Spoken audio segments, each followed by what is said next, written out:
Thomas, querido. Vou fazer uma palhinha. Alô? Thomas vai tirar foto. Vai tirar foto. Thomas vai ser o fotógrafo. Bota um Photoshop em mim aí, Thomas. Olha o grupo.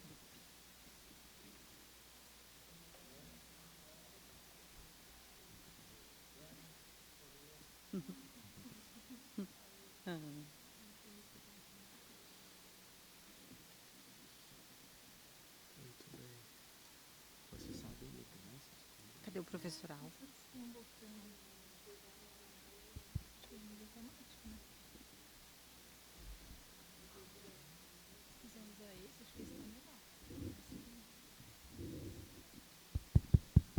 Acho que está ligado. Alô? Sim, já está passando. Alô? Sim.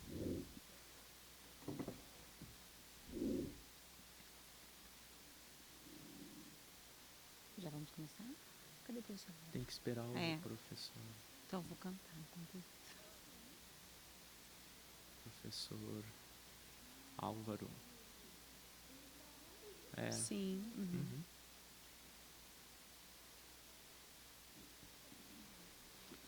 São 2h27. No Não, meu relógio já são 14, 2h30. No computador, 2h27. No meu relógio, 2h30 já também. É. 2h30.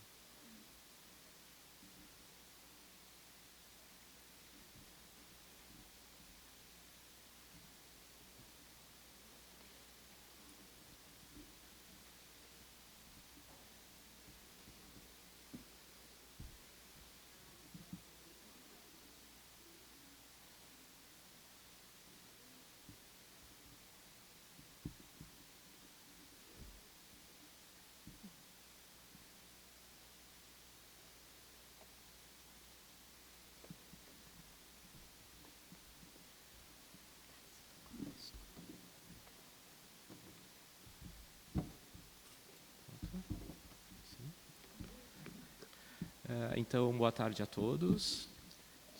Sejam bem-vindos à mesa número 4, então, do nosso simpósio.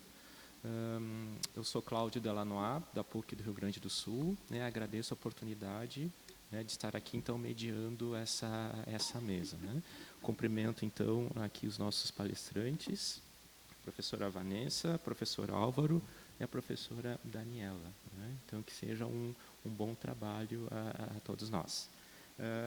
Então, como já é sabido, cada professor tem 30 minutos para desenvolver a sua fala, e depois nós teremos, acredito que 20 minutos para debates e perguntas. Antes de cada fala, então, eu vou fazer uma breve apresentação de cada professor, e aí concedo, então, a palavra a cada um. Nós vamos começar pela ordem que me foi dada. Então, primeiramente, a professora Vanessa, depois o professor Álvaro e seguido da professora Daniela. Tá? Bom, a professora Vanessa Fonseca Barbosa é pesquisadora de pós-doutorado, PNPD, da Universidade de São Paulo, sob a supervisão da professora doutora Sheila Grilo. É doutora em Letras, Linguística, pela Pontifícia Universidade Católica do Rio Grande do Sul. É mestre em Letras, Linguística Aplicada pela Universidade Católica de Pelotas. É licenciada em Letras Português pela Universidade Federal do Rio Grande. Tem experiência docente na educação básica e no ensino superior, graduação e pós-graduação lato sensu. É membro dos grupos de pesquisa do CNPq Diálogos, aqui da USP, e tessitura Vozes em Discurso, da PUC do Rio Grande do Sul. Dedica-se aos estudos discursivos sob a perspectiva bakhtiniana e à pesquisa sobre o trabalho e a atividade de revisão textual na perspectiva da abordagem ergológica. Então, passo a palavra agora à professora Vanessa.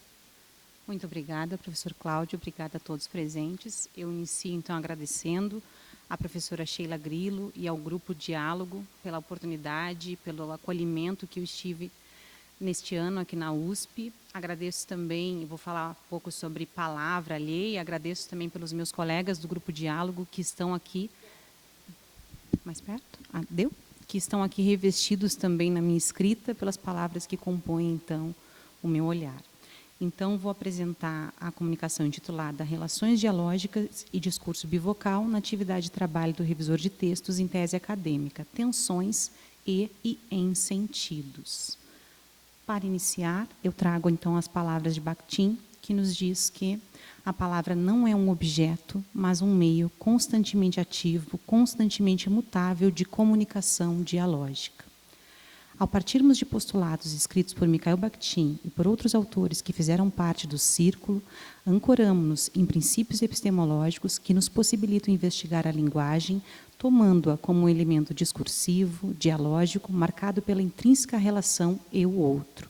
Em nossas pesquisas, ao nos debruçarmos sobre tais princípios, temos considerado o estudo da linguagem para tratar da mobilização das palavras postas em relação, por meio das quais materializamos experiências e maneiras de olhar para o mundo, carregada de múltiplos e até mesmo de distintos acentos valorativos, ao mesmo tempo em que buscam dar mais espaço e visibilidade a algumas vozes, também silenciam outras. Sob tal ancoragem, em nossa caminhada acadêmica particularmente, vimos, desde nossa pesquisa de mestrado até o pós-doutorado, desenvolvida atualmente nesta instituição, dedicando-nos aos estudos de trabalhos dos autores do Círculo para refletir sobre a atividade de revisão textual realizada em gêneros que circulam na esfera acadêmica, como, por exemplo, artigos científicos e materiais didáticos. Essa caminhada nos permite dizer que, apesar da grande demanda apresentada por autores de artigos científicos, de dissertações e mesmo de teses de doutorado, a atividade profissional de revisão de textos ainda se mantém silenciada e conta com poucas reflexões científicas, sobretudo de base enunciativo-discursiva, a respeito do complexo processo de tessitura textual de uma produção que passa pelo trabalho do revisor. É exatamente no estudo dessas questões a que temos nos detido e sobre os quais, ora, trataremos.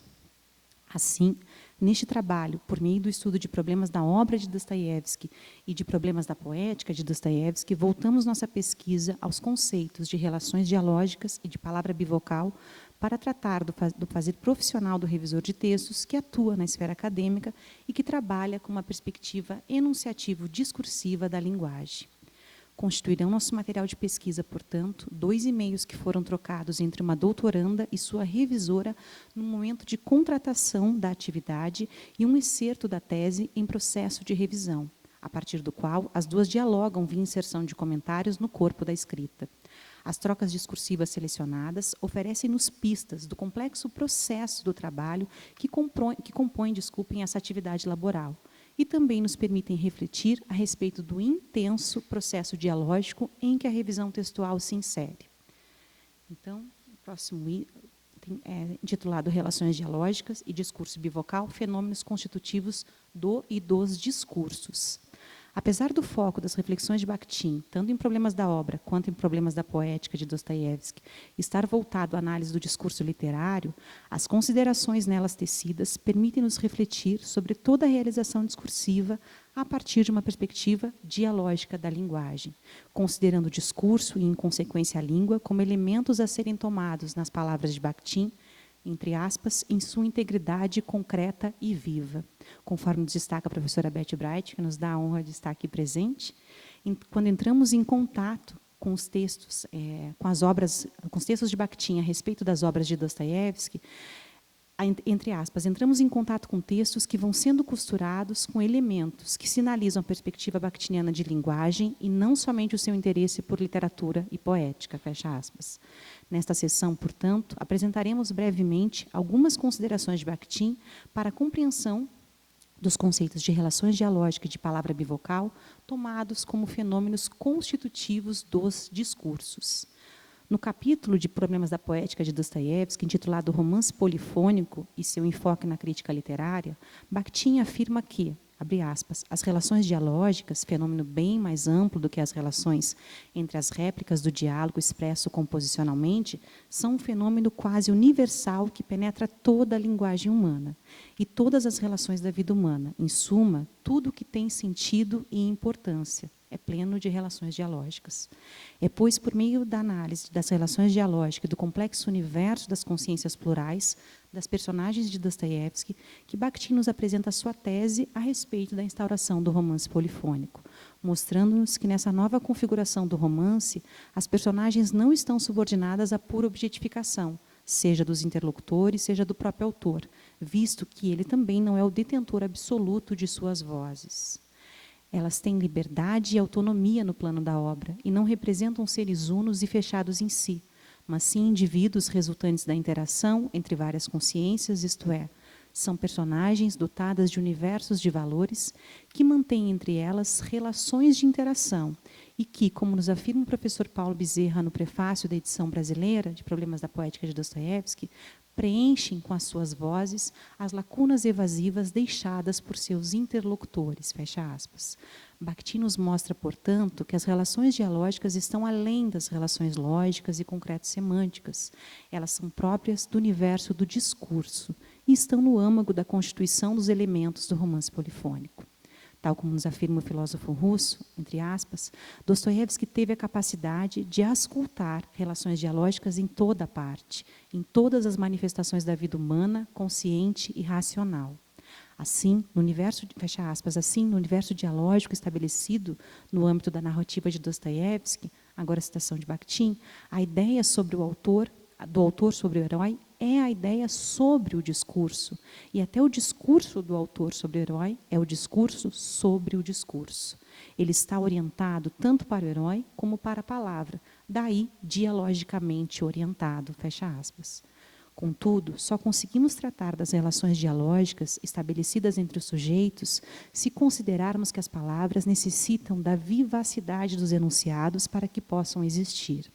Ao entrar no âmbito discursivo a que pertencem os enunciados, as palavras ganham não só autor, como também novas acentuações, e se tornam possíveis não apenas entre enunciações integrais, entre estilos e dialetos, mas também, como diz Bakhtin, entre qualquer parte significante do enunciado, fecha aspas. Desde que neste, nós complementamos, possamos ouvir a voz ou as vozes do outro ou de outros. Para Bakhtin, então, a instauração desse novo paradigma, a compreensão do discurso, deve ter, desculpem, acho que passei demais aqui, deve ter como principal objeto de estudo a análise da metalinguística, o discurso bivocal, que, entre aspas, surge inevitavelmente sob as condições da vida autêntica da palavra, segundo Bakhtin. Essa palavra, então, considerada em sua dupla orientação pelo discurso bivocal, isto é, a palavra tomada pelo discurso bivocal está voltada, como nos diz o filósofo russo, entre aspas, tanto para o objeto do discurso como para a palavra comum e para outra palavra, fala dos outros. Ao tratar desse constitutivo imbricamento de discursos, Bakhtin nos diz ainda que o nosso discurso da vida prática é também recheado de palavras alheias. E com alguma delas, chegamos inclusive a difundir plenamente as nossas vozes, ou a nossa voz, esquecendo-nos inclusive de a quem pertence. Com outras, por sua vez, nas palavras do autor, reforçamos nossas próprias palavras, aceitando-as como autorizadas por nós.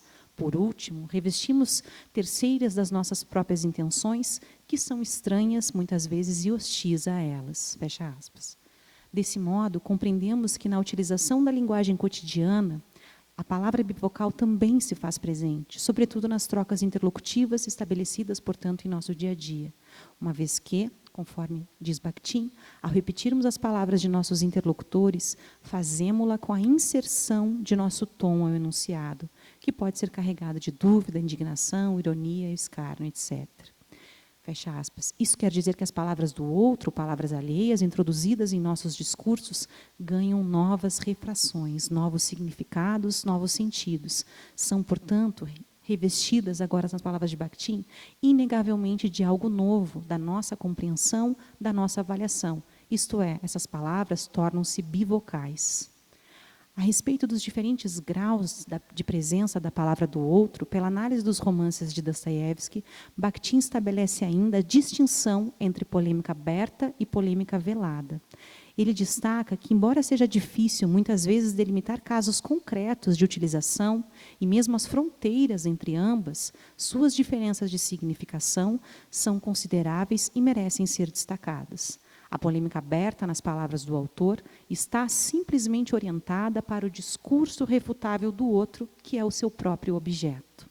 Ou seja, o autor utiliza-se da palavra do outro para contestá-la, questioná-la, refutá-la em seu discurso. Já a polêmica velada, para Bakhtin, está orientada para um objeto habitual, nomeando, representando, enunciando, e só indiretamente ataca o discurso alheio, entrando em conflito com ele como que o próprio objeto. Na polêmica velada, portanto, o discurso do outro não está posto explicitamente, mas subentendido pelo discurso do autor. É o caso, por exemplo, dos variados tipos de ironia. Ainda em Problemas da Poética de Dostoiévski, Bakhtin diz que, análogo à polêmica velada, é a réplica de qualquer diálogo dotado de essência e profundidade. Afinal, nós complementamos todas as palavras do diálogo, como ouvimos, costumam estar orientadas para o objeto, reagindo ao mesmo tempo intensamente à palavra alheia, correspondendo-lhe, antecipando. Nas palavras de Bakhtin, é como se esse discurso reunisse e absorvesse as réplicas do outro, reelaborando-as intensamente. Quanto à classificação do discurso bivocal, o filósofo russo apresenta-nos ainda um esquema, em Problemas da Poética de Dostoiévski, por meio do qual a distinção desse discurso em diferentes tipos, o de orientação única, o de orientação vária e o de tipo ativo. Sobre orientação única, ele define como sendo aquele em que há a fusão das vozes do autor com a do outro. Já o bivocal de orientação vária constitui-se, nas palavras do Bakhtin, entre aspas, pela redução no grau de concretude e ativação da ideia do outro, as quais tornam-se internamente dialógicas e tendem para a decomposição em dois discursos. Fecha aspas. Nesse tipo, portanto, além do diálogo entre as vozes ser mais perceptível do que no primeiro, a palavra alheia pode ser introduzida por diferentes acentos axiológicos. Desprezo, seja repulsa, chacota, sarcasmo, enfim. No discurso bivocal de tipo ativo, por sua vez, o enfoque está voltado mais do que para a palavra, para o próprio diálogo com a voz alheia. Por isso, nesse caso, diz-nos Bakhtin, o discurso do outro influencia de fora para dentro. São possíveis formas sumamente variadas de inter-relação com a palavra do outro e variados os graus de sua influência deformante. Como é o caso, portanto, da polêmica velada e da própria réplica do diálogo velado. Cabe-nos destacar, porém, a ressalva do autor quanto à classificação mencionada, para o fato de que, apesar de sua importância, a palavra concretamente enunciada pode apresentar diferentes variedades e múltiplos tipos de discurso bivocal, posto que na comunicação dialógica ela sempre manterá o seu inseparável caráter dinâmico e vivo junto à linguagem. As designações brevemente apresentadas serão importantes, para tratarmos das interações analisadas na sequência, considerando que depois dos estudos de Bakhtin sobre a obra de Dostoiévski, aprendemos que a palavra ela não é mais suficiente a uma única voz, ela não pertence mais também a uma única consciência.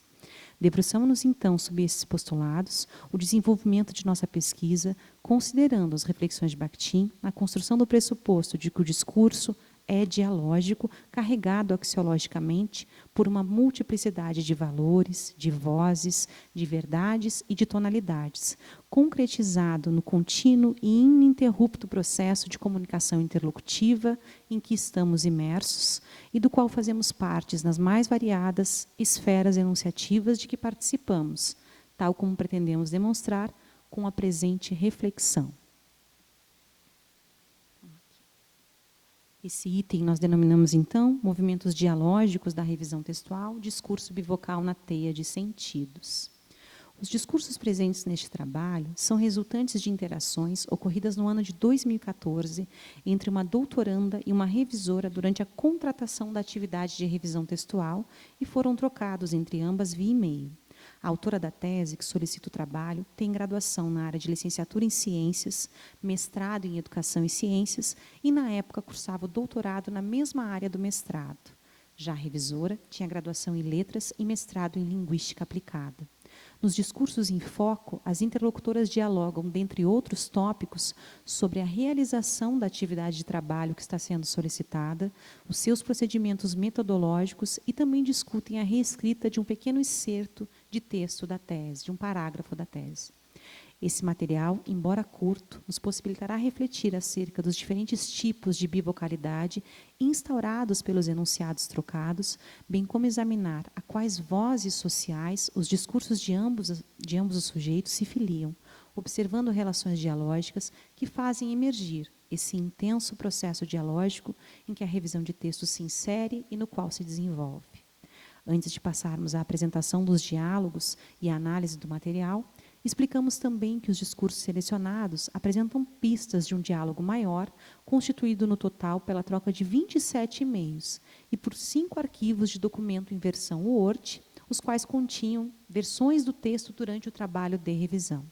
Para esta reflexão, no entanto, optamos pela seleção da primeira troca interlocutiva entre as participantes envolvidas na enunciação analisada, assim como por um pequeno parágrafo do texto revisado, em processo de revisão. Então, aqui nós temos o primeiro contato entre elas. É só uma olhadinha, axiologias e tensão em discursos. A doutoranda envia a seguinte mensagem à revisora. Olá, revisora, me chamo fulana, estou na fase final da escrita da minha tese e você me foi muito bem recomendada para fazer a revisão do trabalho. Algumas partes da minha pesquisa são constituídas de artigos que já passaram pela revisão linguística realizada por, menciono o nome de outra profissional. No entanto, eu desmembrei e misturei tudo, risos. A tese terá no máximo 130 páginas, espaçamento em meio, letrarial tamanho 12. Tem várias tabelas, figuras e gráficos, mas acredito que a parte da revisão será necessário só uma olhadinha, porque, como já falei, já foi revisada uma parte. Tenho até o dia X para entregar a tese no programa.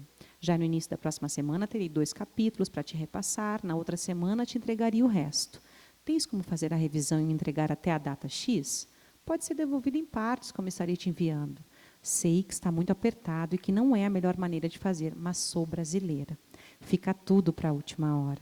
Tens como fazer a revisão linguística? Diz que sim, aguardo. Autora. Na análise do discurso que constitui este primeiro e-mail enviado pela doutoranda com a solicitação do trabalho de revisão, podemos vislumbrar uma pluralidade de vozes presentes no discurso da locutora que são engendradas em seu dizer com vistas a convencer a revisora à aceitação do trabalho proposto.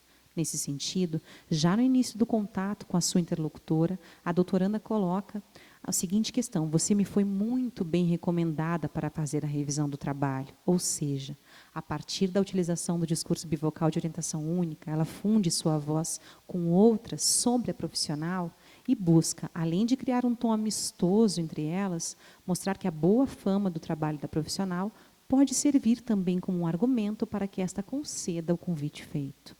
Embora a locutora tenha ciência do problema quanto ao prazo para a realização do trabalho, há vozes retomadas em seu enunciado que reforçam o profissionalismo da revisora e que devem fazê-la compreender a situação em que a doutoranda se encontra. Afinal, entre aspas, ser muito bem recomendada não é algo comum a qualquer profissional.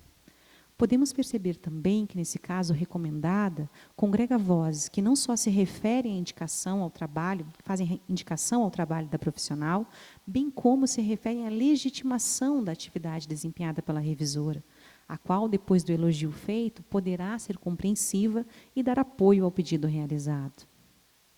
Ademais, a locutora possivelmente conhece as particularidades características do trabalho com revisão de textos, que conta com a recomendação como um de seus principais meios de divulgação. Assim, ela se vale desse conhecimento também na tentativa de persuasão da profissional para que esta concorde com o pedido realizado. Nesse intuito, observamos também a repetição da pergunta da locutora, inserida com a antecipação da resposta esperada por ela. Tens como fazer? Diz que sim. Repleta de pontos de exclamação que reforçam a solicitação feita e visam alcançar o seu objetivo. Vislumbramos ainda a presença de um discurso bivocal de tipo ativo nos enunciados da doutoranda, por meio dos quais ela antecipa possíveis respostas de recusa da revisora a partir da enumeração de prováveis obstáculos ao desenvolvimento da atividade. Nesse caso, a locutora busca eliminá-los, expondo contra-argumentos que ratificam a simplicidade ou a praticidade do trabalho e que, em consequência, devem conduzir a profissional a concordar com o convite. O primeiro desses obstáculos no contra-argumento se dá pela aproximação com vozes sociais que têm uma compreensão mais simplista da atividade de revisão e que acreditam, portanto, que nessa parte da revisão será preciso só uma olhadinha. O segundo desses contra-argumentos busca a legitimação desse discurso da olhadinha por meio do fazer já realizado por outra revisora, quando ela diz que algumas partes já passaram por revisão. Para a locutora, o fato de outra revisora já ter feito o trabalho em partes do texto deve auxiliar no desenvolvimento da tarefa e facilitar ainda mais a realização do trabalho solicitado. O terceiro contra-argumento, direcionado a possíveis respostas que poderão emergir na voz da revisora, é edificado em razão da extensão do texto, o qual, além de ser relativamente curto para uma tese, conforme traz a voz da doutoranda, contém muitas imagens, tabelas e gráficos, e isso deve facilitar o andamento do trabalho.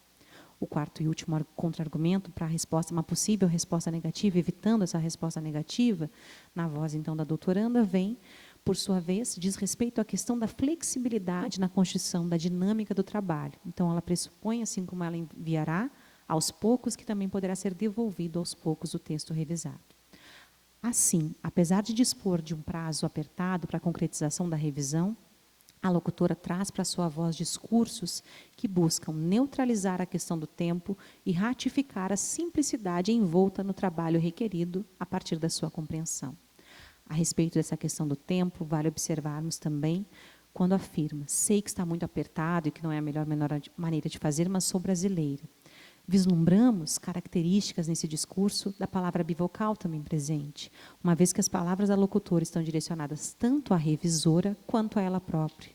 Isto é, por meio de vozes advindas de um coletivo social que naturaliza o atraso no cumprimento de prazos e o aproxima de algo característico de todo brasileiro, a doutoranda busca efeitos de sentido que não apenas amenizem a solicitação de realização do trabalho em curto prazo, mas que também suavizem o seu provável sentimento de culpa com relação ao tempo disposto. Afinal, o atraso é ressignificado em seu discurso como um elemento constitutivo da sua brasilidade.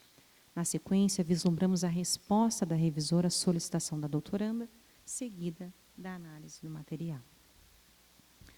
Então, resposta da revisora. Olá, fulana, tudo bem? Na verdade, conforme disseste, o prazo é realmente bastante curto, mas eu compreendo a correria e imagino o sufoco desta etapa de entrega da tese. Sendo assim, penso que podemos tentar, risos. No entanto, antes de qualquer coisa, preciso te dizer como compreendo a revisão e justificar o porquê nunca se trata apenas de só uma olhadinha. Risos novamente. Afinal, mesmo parte do texto já tendo sido revisada, primeiramente não sei como essa revisão ocorreu. E, em segundo lugar, deve saber que, em forma de artigo, a tua escrita tinha uma identidade, e agora, em forma de tese, certamente terá outra. Preciso averiguar a organização geral do texto, ver se as partes estão coesas e coerentes, estão devidamente amarradas, etc. Isso, no entanto, demanda tempo, até porque eu faço esse trabalho, mas não modifico os textos sem antes conversar com os autores dos trabalhos e dar sugestões de reescrita. Para mim, a revisão tem de ser um trabalho cooperativo, construído através do diálogo intenso entre autor e revisor. Por isso, fulana, gosto de deixar clara a minha metodologia, pois acredito que é a melhor maneira de fazer a revisão. Quanto ao teu texto, penso que, embora seja bastante detalhista, vou procurar colocar o mínimo de questões possível, a fim de que, quando retornes à leitura, ela possa ser mais dinâmica. O que achas? Meu preço por página é tanto, aguardo o teu retorno. Como vemos, cada uma das locutoras valora a atividade de revisão textual a partir de seus universos circundantes. Ou seja, o discurso da doutoranda é todo voltado para o convencimento da profissional a concordar com o seu convite. O da revisora, por outro lado, apesar de aceitar o convite de buscar compreender o lugar de fala da autora, organiza o seu discurso com vistas a delimitar a sua compreensão da atividade, chegando, inclusive, a refutar determinadas vozes presentes no dizer de sua interlocutora, traçando com elas uma polêmica aberta. Tal polêmica pode ser observada pela retomada da voz da doutoranda, marcada linguisticamente pelas aspas disponíveis no seguinte trecho. Antes de qualquer coisa, preciso te dizer que nunca se trata apenas de só uma olhadinha. Esse discurso, colocado em relação dialógica com o dizer da doutoranda, revela-nos uma tensão instaurada principalmente pelas diferentes vozes trazidas na significação de olhadinha para cada uma das locutoras. Mesmo que a profissional busque amenizar esse embate por meio da colocação de risos após a repetição do enunciado da doutoranda, ainda assim, o embate discursivo não deixa de estar posto, e só nos é possível compreendê-lo por meio da análise de relações dialógicas entre os enunciados. Podemos dizer, então, que há uma polêmica instaurada em Olhadinha, porque na voz da autora da tese, considerando que o texto passou por outro revisor, basta uma passada rápida com os olhos pela segunda profissional, uma olhadinha, para que o texto, então, possa ser encaminhado à banca avaliadora. Diferentemente, na voz da revisora contatada, a olhadinha congrega vozes que têm uma concepção simplista do trabalho com a linguagem e que parecem diminuir a importância e a complexidade da atividade profissional que ela desempenha. Opondo-se à voz que parece minimizar o seu fazer, a profissional organiza seu discurso com vistas a discorrer a respeito do que significa revisar a partir de suas vivências. E menciona também o que demanda um trabalho de revisão textual. Nesse sentido, compreendemos a quais vozes se filia o seu discurso, ou seja, aquelas que destacam a multiplicidade de fatores e até mesmo algumas das particularidades com a revisão de textos em que nada se aproximam da voz mais simplificada da tarefa, tal como colocado pela doutoranda. Ademais, como sabemos, nenhum discurso é neutro e ocorre independente de um projeto de dizer maior, ao qual estão relacionados os objetivos de seus locutores. Nesse caso, ao organizar seu dizer, podemos perceber também que a revisora não só se dirige à sua interlocutora diretamente para responder-lhe, bem como dialoga com já ditos que circulam socialmente e que se aproximam de uma compreensão mais mecânica e até mesmo reducionista do trabalho com produção textual. E apesar de buscar um tom mais ameno na construção da polêmica que se instaura entre a voz de ambas, por meio da expressão que se refere a risos logo após a retomada do discurso da doutoranda, ainda assim, a revisora não deixa de demarcar o seu posicionamento sobre o trabalho desde o início da conversa. No caso analisado, podemos observar ainda nas vozes, tanto da doutoranda quanto da revisora, os objetivos de seus projetos de dizer, os quais, como mostramos, embora sejam diferentes, cabe ressaltar, não deixam de ser complementares.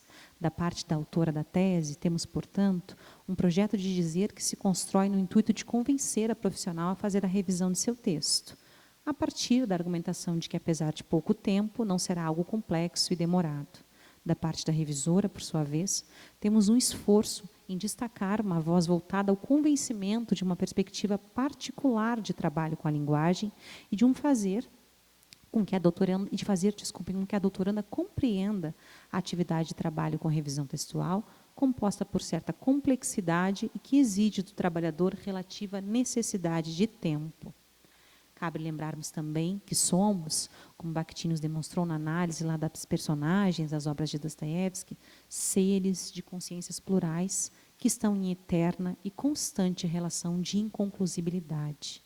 Essa falta de fechamento, ou melhor dizendo, a não unicidade do ser, também pode ser percebida nas vozes das duas protagonistas do diálogo que ora analisamos.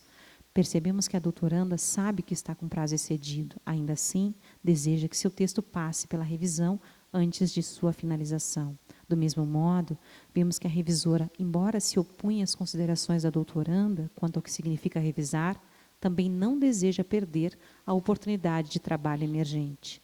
É justamente nesse meio tenso dialógico de sentidos que a interação entre as duas transcorre e que a profissional aceita a proposta de trabalho feita pela doutoranda. Apesar de curta, a análise apresentada desvenda alguns dos diversos aspectos que podem ser considerados quando se reflete a respeito do fazer de revisor de textos a partir de uma perspectiva dialógica da linguagem.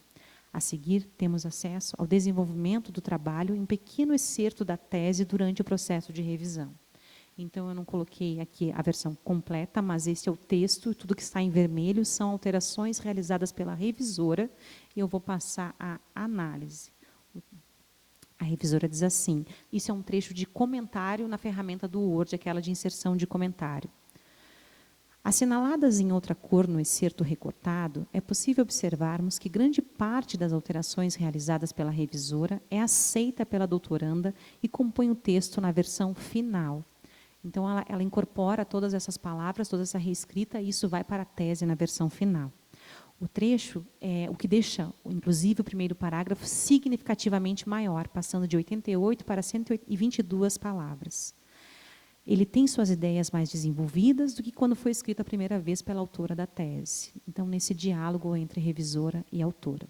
As intervenções da profissional permitem-nos contemplar um discurso bifocal de orientação única que organiza a produção final da escrita, considerando o imbricamento entre a palavra da revisora com a da doutoranda, percebido não só pelo aumento na extensão da escrita do texto, mas também pela assimilação quase total das sugestões de reescritas da profissional que compõem o texto na versão final da doutoranda, ou seja, há a incorporação da voz dessa revisora na escrita, na organização do texto final. Ademais, na interação desenvolvida, ao observarmos a maneira como a revisora inicia o diálogo com a doutoranda, percebemos que ela organiza o seu discurso a partir de um elogio. Ela começa a sugestão com um elogio. Ela diz assim: fulana, o comentário, adorei a tua ideia de começar a escrita da metodologia por um texto reflexivo, mas que tal se fizesse assim? Então, ela faz a sugestão de reescrita. Nesse sentido, observamos a bivocalidade como um elemento constitutivo das palavras da revisora, que busca mais do que a colocação de um elogio à autora da tese, mas sim uma estratégia discursiva, mas também, uma estratégia discursiva para atingir o seu objetivo, ou seja, desenvolver um trabalho em parceria com essa autora e buscar influenciar no tipo, esse tom busca influências no tipo de relação que será estabelecido no decorrer entre essas duas protagonistas do diálogo. Assim, ao invés de reescrever o texto, de se concentrar os seus comentários apenas nos aspectos que deveriam ser revistos pela autora da pesquisa, a revisora destaca pontos positivos do trabalho, o que cria esse efeito discursivo que ameniza o olhar para as lacunas do texto e que escolhe enfatizar a originalidade da autora ao iniciar a escrita sob os olhos da revisora de uma maneira bastante particular. Em consequência, é também nesse mesmo tom amigável e gentil que a doutoranda responde às observações e que dá o prosseguimento entre a interação entre as duas. Então, ela diz: querida, a doutoranda responde no mesmo comentário, ficou ótima a tua proposta, podemos deixar igual sugerisse. Ademais, a utilização de podemos pela doutoranda nesse enunciado exemplifica também a bivocalidade constitutiva do trabalho realizado, ou seja, um texto final que é escrito por um nós, um conjunto, que pressupõe esse nós responsável pelo desenvolvimento de uma escrita que é compartilhada e também dialogada. Considerações finais. Neste trabalho, partimos do estudo dos conceitos de relações dialógicas e de palavra bivocal, ainda que de forma muito breve aqui, presentes tanto em problemas da obra quanto em problemas da poética, para tratar da atividade de revisão textual desenvolvida em uma tese acadêmica. No fazer em foco, a análise da inter-relação constitutiva entre os discursos da revisora e da doutoranda fizeram emergir relações dialógicas que revelaram diferentes vozes discursivas e acentos de valor para o fazer do revisor, que qualificam a atividade em questão, dando pistas que se trata de um trabalho essencialmente cooperativo. Desse modo, ao analisarmos as relações interlocutivas estabelecidas, foi possível também considerarmos o processo de bivocalização da palavra do outro na versão final da tese revisada. Pelo desencontro de vozes instaurados, percebemos diferentes valores sociais no discurso das locutoras que nos demonstram, ainda que de modo velado, a maneira dialógica como o texto acadêmico que passa pelo processo de revisão se constitui. Ainda que tenha sido observada a partir de uma pequena amostra, a partir dos pressupostos bakhtinianos em partir dos pressupostos bakhtinianos para tratar da atividade do revisor de textos, possibilita-nos pôr em relevo o paradoxo entre a importante palavra do revisor e o apagamento também da sua atividade. Na cultura acadêmica, ainda não temos um espaço legitimado de reconhecimento para o nome desse profissional que atua na revisão em gêneros acadêmicos de um dado trabalho, o que contribui também para o silenciamento dessa atividade. Com essa reflexão, procuramos iluminar facetas dessa atividade dinâmica, complexa e necessária, que mesmo se estabelecendo por grande grau de invisibilidade, instaura o revisor como um importante outro, constitutivo da teia de sentidos, construídos na versão final dos trabalhos revisados. Muito obrigada.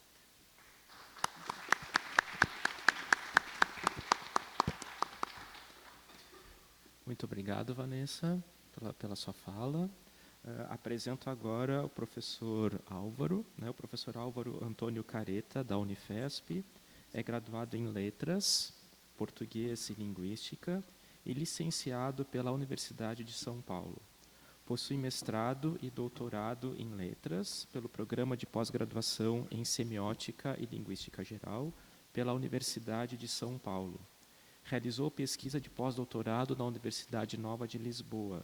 É professor de língua portuguesa na Unifesp, dedica-se ao estudo da canção popular brasileira e a pesquisas sobre texto e discurso.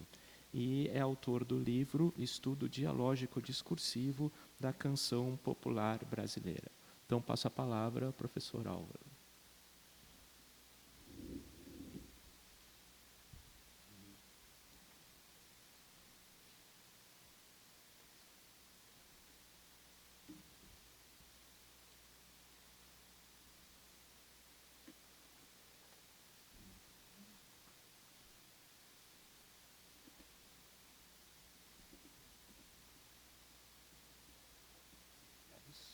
Acho que é isso, né? Com a imagem está tudo bem. Bom, pessoal, antes de tudo, boa tarde. Né? Gostaria de dizer que é um grande prazer estar aqui hoje, né, reunido com vocês para falar a respeito, tratar a respeito desse grande pensador que orienta as nossas pesquisas, Bakhtin, né? Particularmente nessa obra dele. E é importante a gente ter essa teoria à nossa disposição para que possamos abordá-la, aplicá-la, estudá-la, né, dentro da universidade.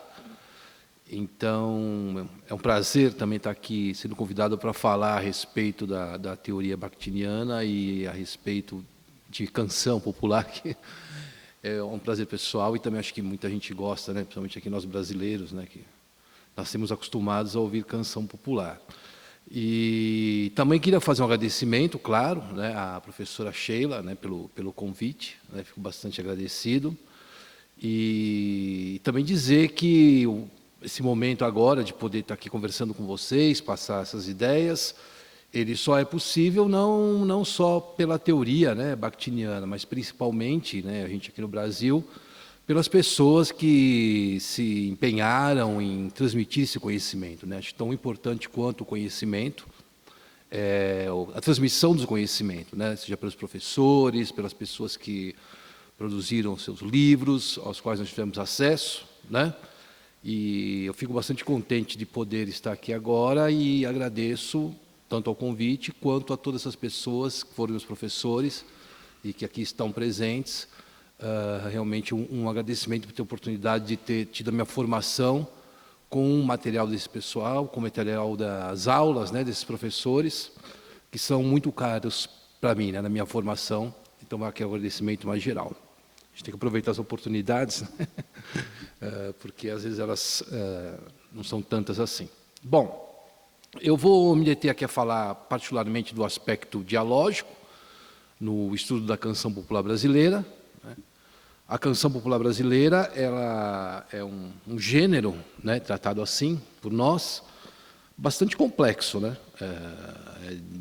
Dentro dos estudos acadêmicos, não foi fácil a trajetória dos estudos das pesquisas, né, sobre a canção popular brasileira. A gente tem, dentro da própria Universidade de São Paulo, que talvez tenha sido uma das pioneiras, né, dentro da Universidade de São Paulo, estudos na área de teoria literária, né, eu me lembro da professora Valnice, né, que tratava disso, o grande professor José Miguel Wisnik, né, que tinha abordagem literária sobre a canção, bastante interessantes. E nós, que éramos da área da linguística, né, tínhamos uma carência né, de poder trabalhar com esse objeto, e fomos em busca disso, né? Talvez o primeiro trabalho aqui dentro da própria Universidade de São Paulo foi do professor Luiz Tati, mas foi dentro da área da semiótica, que é uma teoria bastante específica, né, dentro da linguística. Outros estudos, para não só falar da Universidade de São Paulo, da Universidade Federal do Ceará, o meu colega Nelson Barros da Costa, que desenvolveu um trabalho bastante completo, né, sobre a canção popular brasileira, seguindo as teorias de Dominique Manguenot.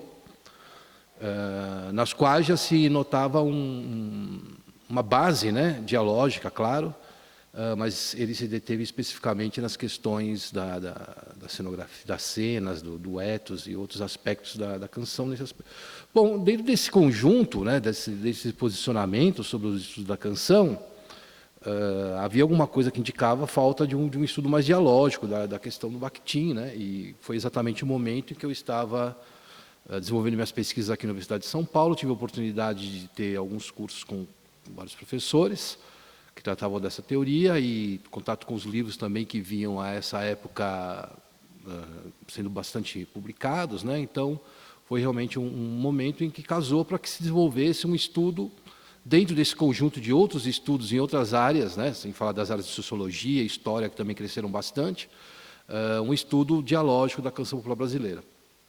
O que seria esse estudo dialógico? Seria realmente uma preocupação da consolidação do gênero, da formação do gênero de canção popular brasileira no começo da década de 20. Né? A gente pensa que durante o século XX, principalmente na primeira metade do século, a canção veio se constituindo na forma de gênero e ditou, né, as formas, até hoje utilizadas já no século XXI, apesar de algumas mudanças, mas ainda seguem, né, a mesma forma. Muitas propostas que ainda estão dentro da canção seguem essa linha do que se pensou, do que se estabeleceu no começo no começo do século.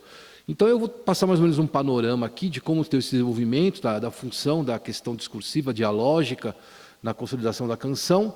Lógico que eu vou tratar da canção popular brasileira, mas aí também seria interessante as pessoas pensarem como isso ocorre em outros gêneros, né?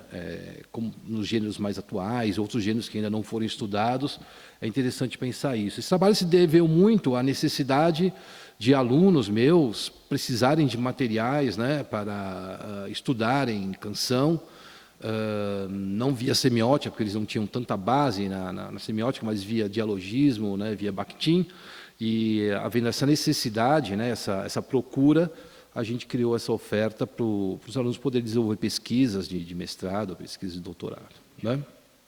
Bom, como eu disse, a canção popular brasileira, ainda aqui, né, ela tem as suas origens no século XIX, sem mencionar lá as origens no cancioneiro medieval também, mas vamos partir do século XIX, no lundu, né, e na modinha, aqui particularmente no Brasil. Mas, no começo do século, na própria virada do século, houve um conjunto, né, de circunstâncias em que a canção encontrou meio propício para ela se desenvolver e proliferar. Né?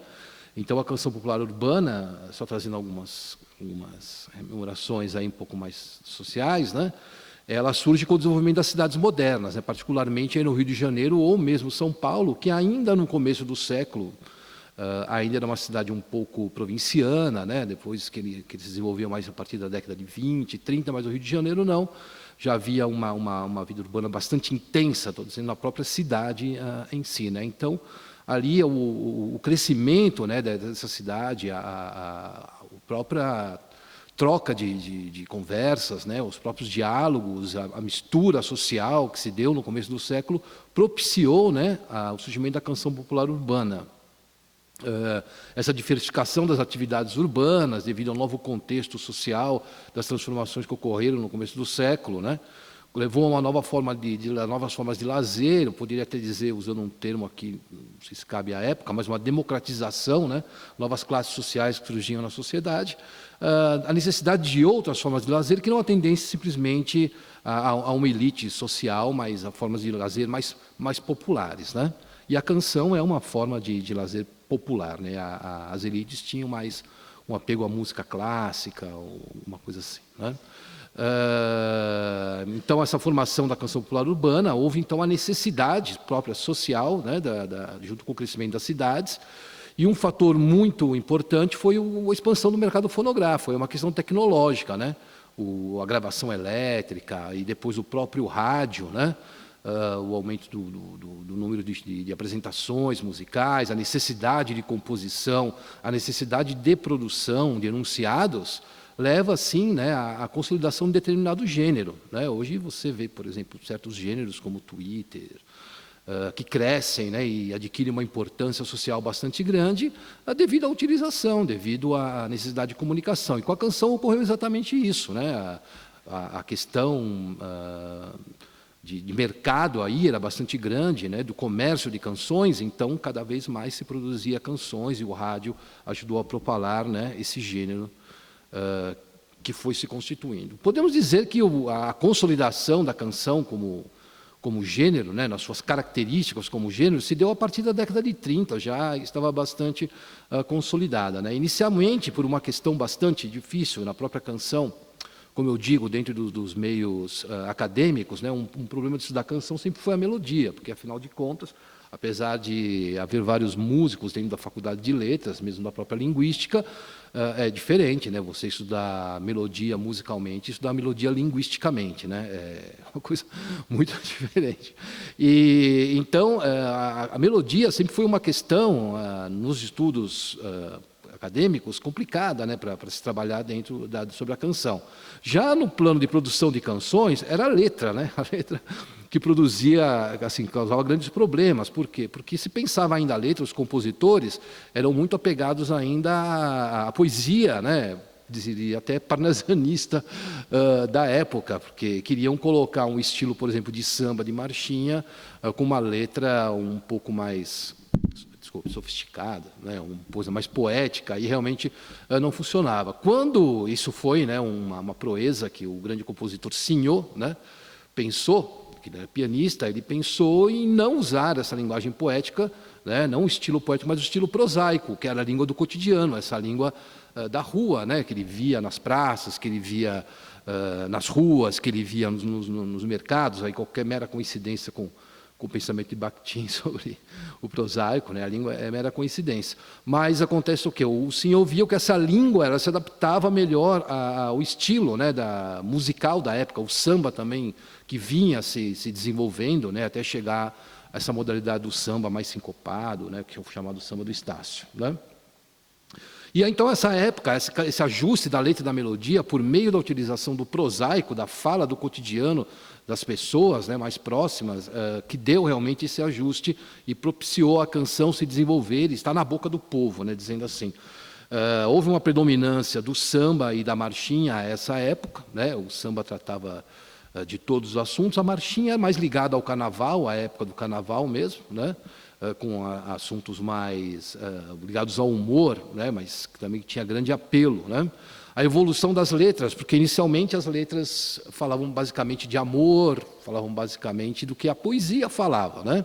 Já com a aproximação com o cotidiano, esse conteúdo temático do gênero ele se expandiu, né? Você teria outros temas, inclusive sobre questões políticas, sociais à época, né, que foram muito importantes, e também coisas do cotidiano, acontecimentos, crônicas do cotidiano.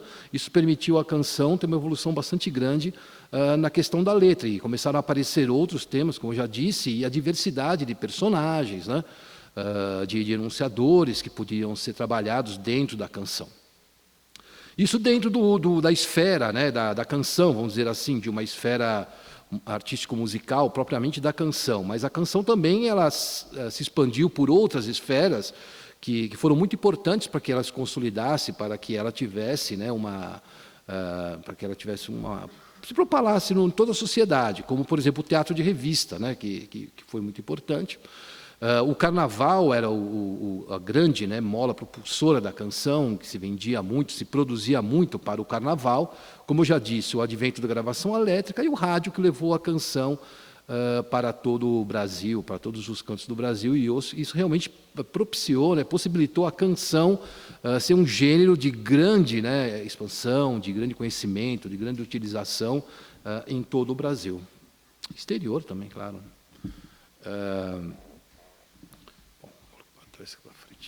Bom, entrando num aspecto mais teórico, né, a gente pode dizer que o gênero canção, algumas características eu selecionei para destacar, porque são tantas, a gente não vai poder falar de tudo, né?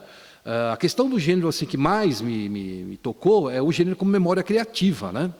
Porque esse gênero com memória criativa, ele, desse dialogismo, né, ele mantém essa tradição do gênero trazendo as heranças, servindo como modelo para a criação de canções, que até hoje nós usamos, né? Hoje qualquer cancionista que vai pensar uma canção, pensa numa parte A e, naturalmente, tem que pensar numa parte B, né? Ou pensa numa parte A e tem que pensar num refrão, né? Hoje, algumas canções fogem desse modelo, claro, porque há atualizações, mas a forma do gênero que se mantém é essa. Isso é um dialogismo, né? que vem mantendo a tradição genérica da canção. Com relação particularmente ao enunciado, canção, e eu vou falar aqui mais voltado para a questão da letra, porque eu não vou entrar muito na questão da melodia, mas na questão do enunciado, você tem ali no enunciado da canção, isso mostra, né, isso pulsa o dialogismo, que é a presença das diversas vozes sociais que se entrecruzam dentro da canção, né, os jogos de vozes sociais que se faziam, que sempre se fez, né, e principalmente a essa época, dentro da canção. Né? E essas relações dialógicas, elas vão determinar todos os aspectos discursivos do enunciado. As pessoas não compõem, né, do nada, as pessoas não compunham, vamos dizer assim melhor. Né? Aquela época do nada, era sempre relacionado a alguma coisa que estava sendo composta, algum tema que foi trabalhado, porque como hoje também existia uma certa moda de temas, né? Existia uma certa rivalidade entre os compositores, né? Disputa de espaço social, discursivo. Então, essas relações dialógicas eram sempre presentes, né? Como vou demonstrar daqui a pouco. Na questão do gênero, por exemplo, como eu já disse, o conteúdo temático ele se expandiu, né? A canção não era um gênero só para falar, mas de amor, né? A canção poderia falar de muitas outras coisas e uma forma específica própria a ela, inclusive o humor, né? Inclusive o humor que se destacou bastante. Né? Com relação à forma composicional, o gênero ele categorizou uma forma de composição que se enquadrava. Né? Então, por exemplo, você tinha antes um sambista, ele fazia uma parte A, que ficava repetindo. Quando a canção foi para a rádio, né, existia a necessidade de se fazer uma parte B para a canção. E aí você tinha compositores que eram especialistas em fazer parte B, né? Para estabelecer a forma composicional da canção. E a forma ficou essa, um refrão com uma parte A, uma parte B, ou uma parte A, uma parte B. Né? E com relação ao estilo também eu já comentei, né? O estilo tendeu bastante para o prosaico, ainda que alguma coisa do poético, né, do mais poético, parnasianista se mantivesse. Agora, veja bem, quando a gente fala em estilo prosaico, esse é um dialogismo da canção com a linguagem popular. É claro que o estilo da canção é poético também. Né? Você vê a canção, ela tem rimas, ela tem um ritmo, né, próprio, ela tem uma cadência, ela tem uma sonoridade, são todos elementos da poesia, da letra. Né? Mas muita gente diferencia poesia e canção, porque a poesia é mais poética e a canção toca mais no popular. Né? Isso, claro, pós-modernismo já não existia mais, mas esses compositores populares eles não conheciam praticamente nada de modernismo. Né? Um ou outro que tivesse um pouco mais de cultura literária, conhecia, mas a maioria dos compositores, falando aí em Cartola, ou até o próprio Noel Rosa, que tinha uma certa erudição, né, não estavam preocupados com o modernismo. A linguagem deles era a linguagem do povo mesmo, naturalmente. Né, era um estilo prosaico, ainda que trabalhado poeticamente nesse dialogismo. Com relação à entonação, né, a variedade de entonações, principalmente quando se usa o prosaico, isso é muito rico. Né, a língua oral ela é muito sutil, ela é muito rica em entonações, como nós vamos ver depois aqui em alguns exemplos. Né? E a questão da avaliação social, a canção passou a não avaliar mais somente a questão do amor, né? Ela começou a avaliar também a questão política, a questão do cotidiano, do que acontecia no cotidiano, dos governos. Né? Tanto que os governos perceberam isso rapidamente. Getúlio Vargas, na década de 30, já tomou conta do samba, né? Já percebeu da importância do samba e promoveu uma avaliação social, tentando, vamos dizer assim, discriminar a malandragem, acabar com aquela ideia de malandragem, tentando formar a ideia do bom malandro. Né? Então, a avaliação social, porque ela era muito divulgada, a canção tinha muita divulgação e influenciava muito as camadas mais populares, que são as camadas eleitoras. Né? Agora, essa questão da formação dialógica da canção, ela é uma tradição na canção, ela sempre existiu, né? Mesmo não sendo na canção, na música mesmo, né? Na questão musical. Por exemplo, nas polcas, você já tinha históricos, né, de dialogismo. Então, por exemplo, um compositor, que é uma música instrumental, uma polca, compunha uma polca, por exemplo, dentuça não fecha a boca. Né? A parte aí o contexto atual de bullying, mas à época essa questão do humor, né, essa questão da tiração de sarro, propriamente falando, era muito comum, rendia muita canção. Então ele lança uma polca, dentuça não fecha a boca. Vinha outro compositor também, né, e lançava barrigudo não dança. E aí seguia-se um paradigma, né, até completar esse paradigma que careca não vai à missa, corcunda não perfila, né? Então isso era próprio da canção. Um lançava uma polca, moro longe, o outro respondia, mude-se para perto. Né? Então, esse diálogo, e era um diálogo musical, isso, que se dava pelo título. Né? Se eu pedir, você me dá, e peça só, você verá. Né? Essa questão maliciosa, que é própria da canção popular, né? Outra, que é da chave, não sei da chave, e depois achou-se a chave. Então, construía até o esgotamento dessa narrativa, desse paradigma, para se começar outro, né? Então as pessoas quando esperavam até o lançamento de uma outra música que correspondesse não só no título, mas também na própria musicalidade tinha um dialogismo, mas coisa que eu não vou abordar agora, né? Bom, então a gente percebe que do que eu já falei até agora, talvez vocês tenham percebido que o dialogismo na canção ele é ao mesmo tempo constitutivo, né? Porque esse discurso da canção se constitui na relação com outras canções, e isso é pressuposto, né, do que eu estou falando aqui. Nós não pensamos a canção isoladamente, né, sempre em relação com outras, e também é constituinte, porque a produção, a grande produção de enunciados à época, alimentou essa cadeia enunciativa na esfera, estimulando a produção desses enunciados que constituíram um gênero, configuraram, formaram, né, determinaram. Você quer ser cancionista, você quer ser músico, então você tem que aprender a fazer canção assim. Senão você não é um autor, ou até mesmo essa canção, o enunciador é desqualificado, né? Se ele não segue determinadas propostas com as quais você tem que dialogar, né? Então, pensando nessa questão dessa produtividade da canção, dialógica da canção, eu propus os conceitos, né, de estudo, que, primeiramente o intradialogismo, quando nós preocupamos com as relações dialógicas da canção entre as próprias canções, né, relacionadas entre elas, como eu vou exemplificar depois. E nós sabemos que a canção, dentro da sua própria esfera, ela não teria tanta fertilidade, né, dentro da sociedade. Então, ela necessitava da relação com outras esferas para que pudesse ter uma divulgação muito maior.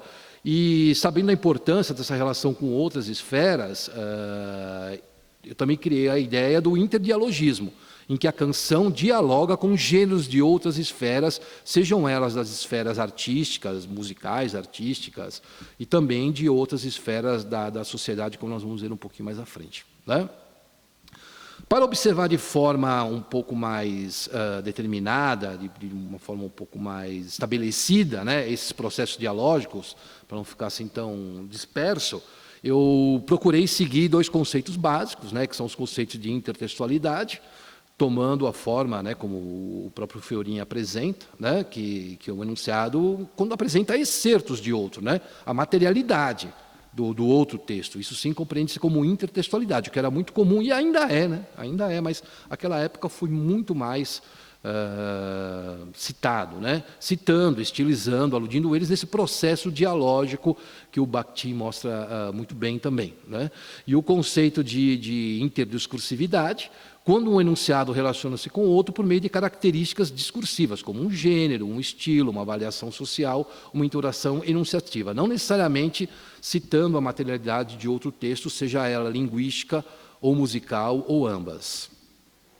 Bom, na questão do intradialogismo, como eu já citei, da relação das canções entre elas, né, esse processo foi muito importante na constituição de canções. Acredito eu que sem esse processo de intradialogismo, ou mesmo do interdialogismo, a canção não teria alcançado a força que alcançou, né, a produtividade que alcançou. E isso era pensado, isso era consciente dos compositores, né?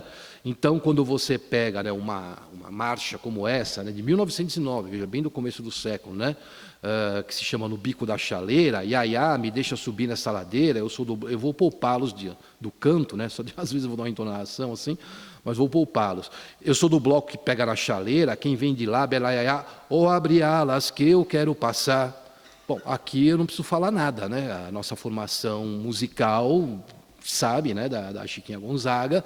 Então, de forma a adquirir validade esse enunciado, de se inserir como um elemento, né, como da canção popular à época, na época do Carnaval, né, citou o Abre Alas, né, o da Chiquinha Gonzaga, que era um clássico à época. Então, essa relação com o Abre Alas valida esse enunciado por meio da intertextualidade como um enunciado próprio, né, da canção, como uma canção efetivamente, né?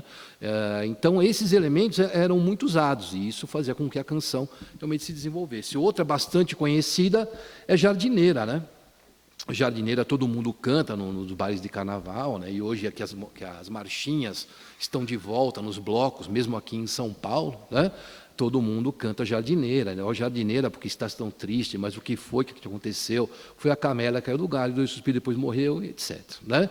Acontece que isso já existia na canção, isso foi retomado, né? Bela Pastora, porque a mesma melodia, né? Então aí tem uma citação melódica explícita, né? E depois uma citação linguística, foi a camélia que caiu do galho. Então, quer dizer, esse dialogismo, essa propagação, né, de elementos da canção, com o aspecto de renovação e o aspecto de perpetuação, é que foram dando a liga, né, o cimento para que a canção realmente se constituísse, construísse esse edifício sólido, né, que ela sempre foi, né, e que ela é também, né, apesar das transformações que ocorreram. Isso propiciou também, claro, era uma característica da canção, como eu já disse, o humor à época, né, paródias, como, por exemplo, essa paródia, né, que fizeram do Feito, executado pelo Sacadura Cabral e o Gal Coutinho, quando atravessaram, né, o Atlântico, um avião, né, e se cantou muito, isso saiu na mídia, etc. E a canção não ficou fora disso, né? Ó Saquedura, porque estás tão triste, mas o que foi que te aconteceu? Foi o avião que caiu na água, deu 2 pinotes e desapareceu, né? Então, o que a gente nota aí? Uma transformação, né, uma paródia, fazendo aqui uma crítica também, uma paródia à língua portuguesa, né? Por exemplo, um samba bastante conhecido, aí já um pouco mais à frente, de 1938, né, do Assis Valente, né, vestiu uma camisa listada e saiu por aí.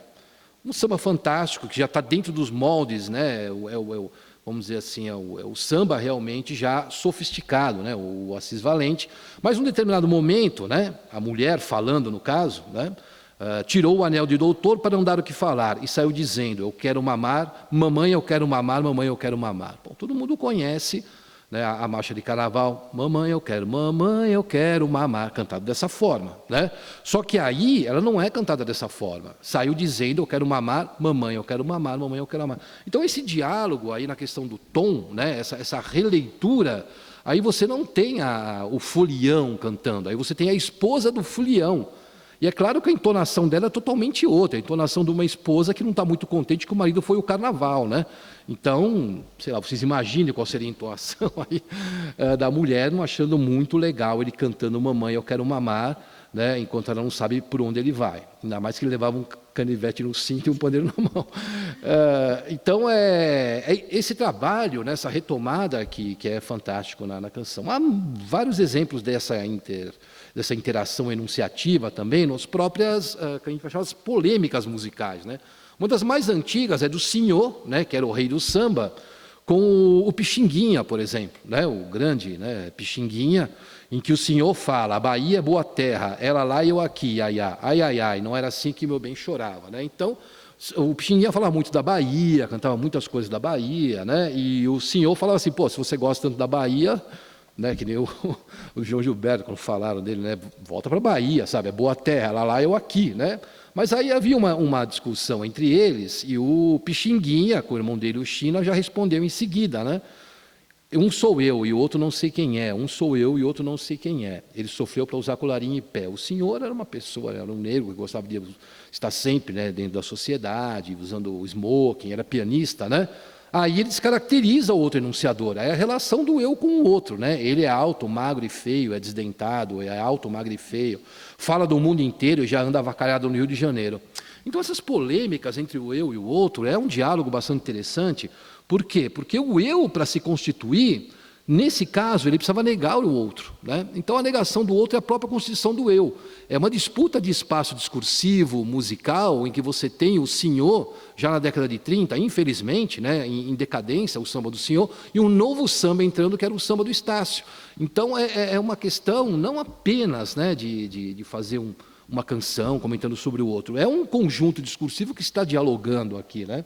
E o senhor, claro, respondeu, né, eu tenho uma tesourinha que corta ouro e marfim, serve também para cortar línguas que falam de mim, né? Ele tinha realmente uma língua muito afiada, era muito polêmico, né? Isso nas polêmicas musicais. Um outro aspecto também é na questão discursiva, né? Então você tem, por exemplo, relações contratuais. Vamos pensar no tema do amor, né? Você tem canções que acham que o amor é sofrimento, que o amor é ilusão, como o Nada Além, do Custódio Mesquita, né? Se o amor só nos causa sofrimento ou dor, é melhor a ilusão do amor, né?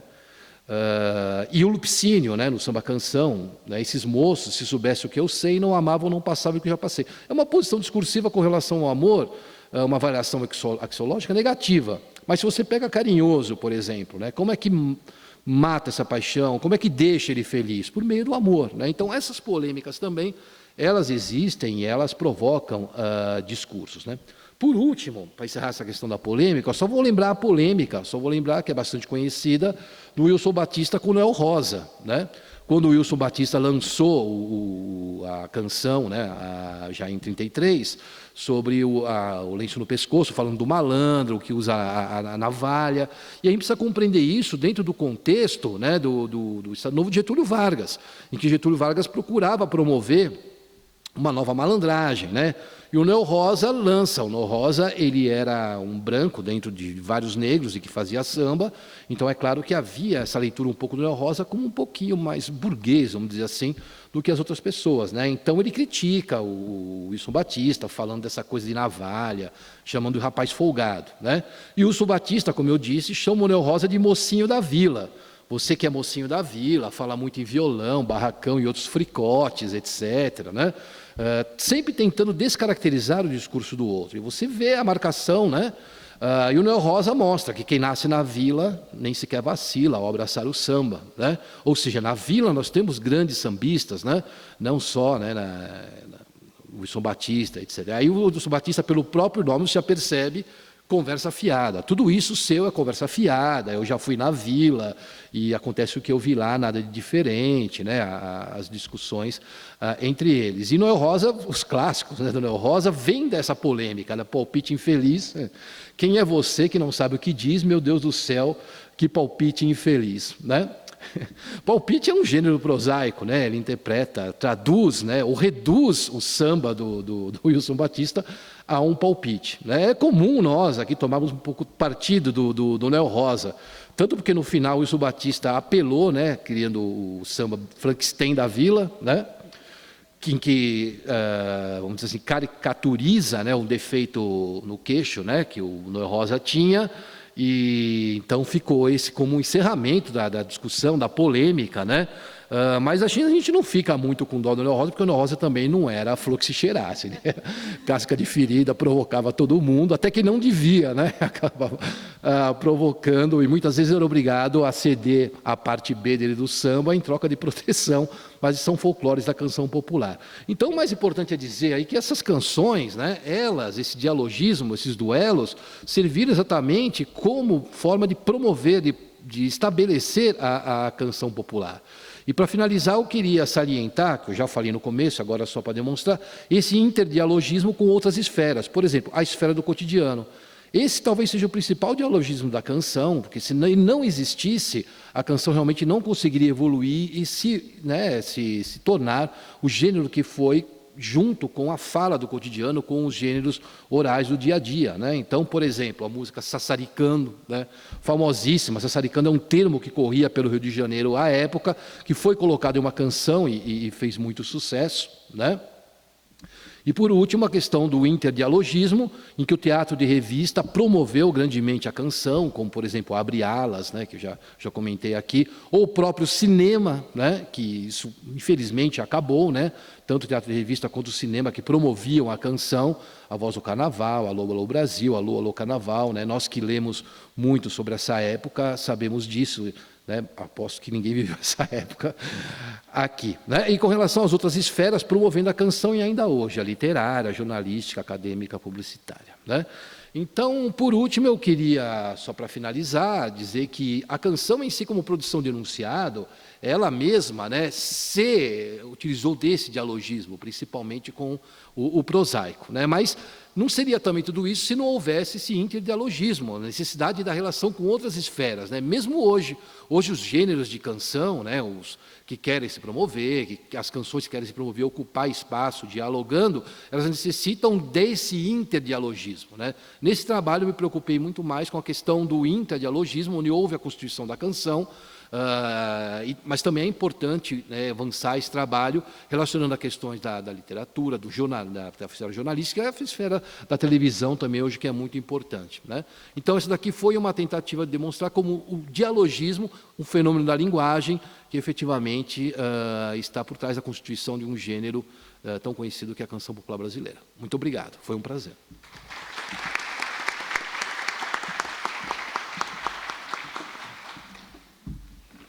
Muito obrigado, agradecemos ao professor Álvaro.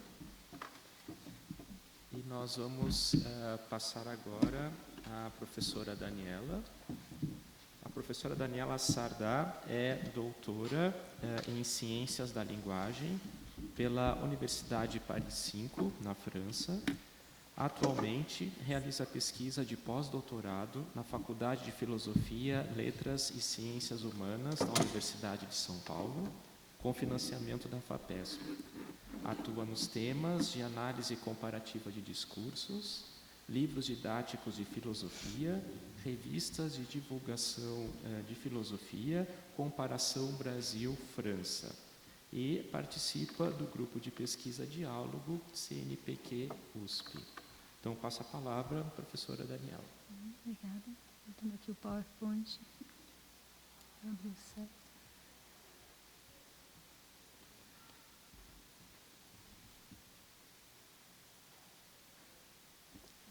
Para você está correto que aqui parece duas.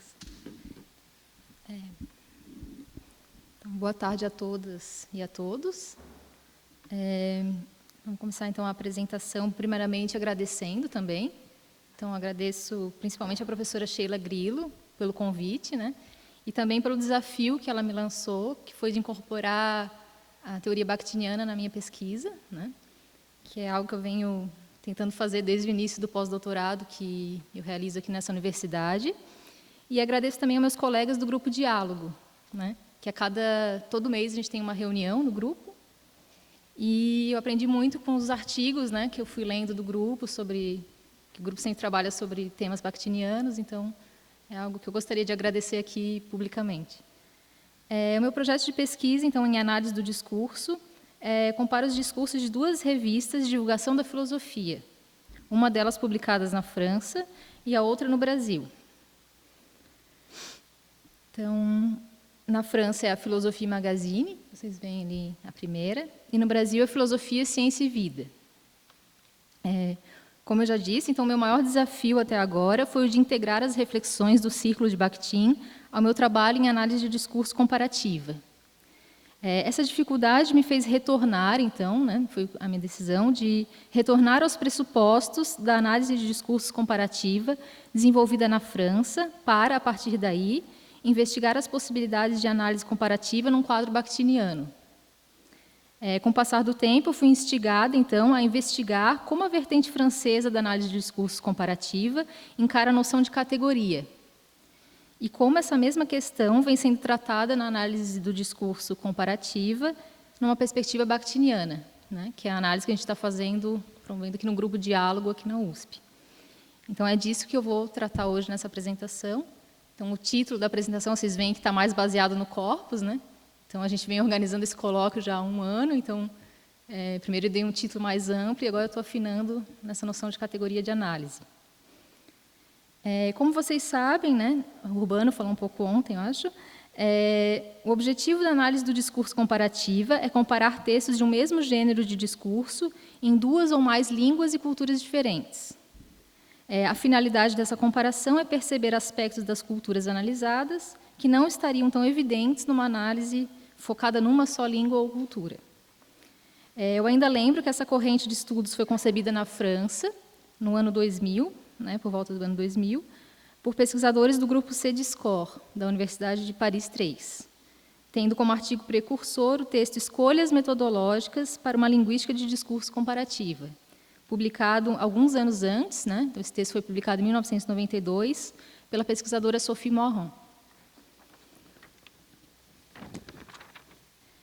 Quando essa corrente de pesquisa foi implementada na França, muito se pensou sobre como a análise do discurso propriamente dita permitiria essa comparação. O mesmo desafio é lançado agora para o grupo Diálogo, no âmbito do qual a análise comparativa vem sendo introduzida no Brasil em uma perspectiva bakhtiniana. Daí a pergunta que podemos nos fazer, né? Haveria grandes diferenças metodológicas entre a abordagem francesa do Cediscor, hoje estendido ao laboratório Clestiat, né, que o laboratório mudou de nome, e a perspectiva brasileira, fundada na perspectiva bakhtiniana? Acredito que um estudo sobre a noção de categoria pode lançar uma nova luz sobre essa questão. Então, a apresentação aqui hoje, né, não vai ser focada só no contexto francês, ela vai ter essa seguinte estrutura, né? Num primeiro momento, eu vou discutirei a noção de categoria na análise de discurso, tal como ela é entendida pelos pesquisadores do Clestiat-Cediscor, né, então, no contexto francês. E, em seguida, na parte 2, farei uma breve exposição sobre a análise dialógica de discursos e suas categorias. Então, vai ser o contexto brasileiro, que é inspirado no contexto bakhtiniano. Então, o primeiro tópico, a noção de categoria na análise de discursos comparativa desenvolvida na França.